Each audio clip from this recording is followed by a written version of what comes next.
17-ാം സങ്കീർത്തനത്തിൻ്റെ 6-ാമത്തെ വാക്യം ഇന്നത്തെ ധ്യാനത്തിനായി വായിക്കാം. ദൈവമേ, ഞാൻ നിന്നോട് അപേക്ഷിച്ചിരിക്കുന്നു, നീ എനിക്ക് ഉത്തരമരുളുമല്ലോ. നിന്റെ ചെവി എങ്കിലേക്ക് ചായ്ച്ച് എൻ്റെ അപേക്ഷ കേൾക്കണമേ. ഈ പ്രാർത്ഥനയെക്കുറിച്ച് നാം ധ്യാനിക്കുകയാണെങ്കിൽ അതിൻ്റെ പുറകിലത്തെ വാക്യം കൂടെ ധ്യാനിക്കണം. എൻ്റെ നടപ്പ് നിന്റെ ചുവടുകളിൽ തന്നെ ആയിരുന്നു, എൻ്റെ കാൽ വഴുതിയതുമില്ല. അങ്ങനെയൊരാൾ പ്രാർത്ഥിക്കണം എന്നതാണ് ശരിയായ പ്രമാണം. ദൈവിക പ്രമാണത്തിൻ്റെ പാതയിൽ നടക്കുന്നവർ വേണം ദൈവസന്നിധിയിൽ പ്രാർത്ഥിക്കാൻ വരേണ്ടത്.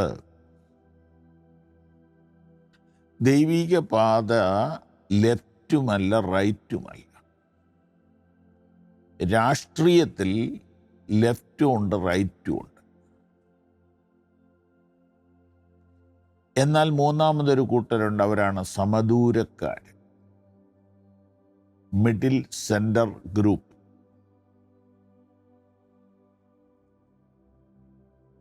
എൻ്റെ നടപ്പ് നിൻ്റെ ചുവടുകളിൽ തന്നെയായിരുന്നു, എൻ്റെ കാൽ വഴുതിയിട്ടില്ല. ഞാൻ ഇടത്തോട്ടും മാറിയിട്ടില്ല, വലത്തോട്ടും മാറിയിട്ടില്ല. ഞാൻ കർത്താവിൻ്റെ കാൽച്ചുവടുകളിൽ തന്നെയാണ് യാത്ര ചെയ്തുകൊണ്ടിരിക്കുന്നത്. കർത്താവിൻ്റെ പ്രമാണം എൻ്റെ പാതയിൽ ഉണ്ട്. നിൻ്റെ വചനം എൻ്റെ കാലിന് ദീപവും എൻ്റെ പാതയ്ക്ക് പ്രകാശവുമാകുന്നു. ഇങ്ങനെ ഒരു ധൈര്യം, പ്രാഗൽഭ്യം പടുത്തുയർത്തിയ ശേഷം പ്രാർത്ഥനയ്ക്കായി വരുന്നത് അത്യുത്തമം. കുറവുകളും അവിവേകങ്ങളും അപൂർണതകളും നമുക്കുണ്ടെങ്കിലും അതിനെ നാം ഒരു ഭൂഷണമായിട്ടെടുക്കണ്ട. അനുദിനം ഒരു അച്ചടക്കത്തെ വളർത്തണം. ഒരു സ്പിരിച്വൽ ഡിസിപ്ലിനാണ് 5-ാം വാക്യം. അത് ജീവിതത്തിൽ കൊണ്ടുവന്നാൽ മാത്രമേ പ്രാർത്ഥന ഫലവത്താകുകയുള്ളൂ. കർത്താവേ, ഞാൻ നിന്നോട് അപേക്ഷിച്ചിരിക്കുന്നു, നീ എനിക്ക് ഉത്തരമരുളുമല്ലോ. എന്തുകൊണ്ടെന്നാൽ ഞാൻ നിന്റെ പാതയിൽ നടക്കുന്നു. ഉറപ്പാണത്.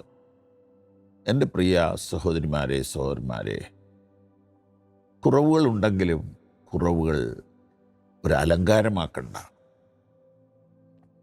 നമുക്ക് പറയാം, എൻ്റെ നടപ്പ് അങ്ങയുടെ പാതയിലായിരുന്നു, അങ്ങയുടെ വചനത്തിൽ ആയിരുന്നു, അങ്ങയുടെ സഭയിലായിരുന്നു, അങ്ങയുടെ ആലോചനയിൽ ആയിരുന്നു.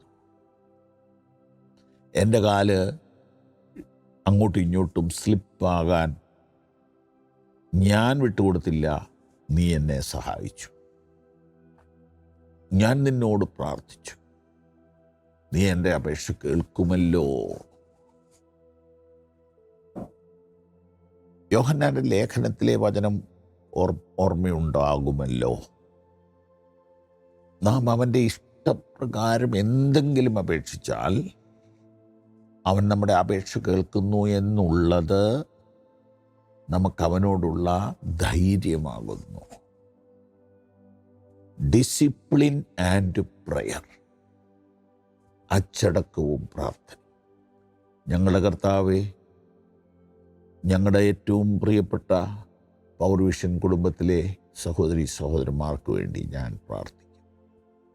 ജീവിതത്തെ ക്രമപ്പെടുത്തുകയും പ്രാർത്ഥനയിൽ തുടരുകയും ചെയ്യുവാൻ അവിടുത്തെ മക്കളെ സഹായിക്കണമേ.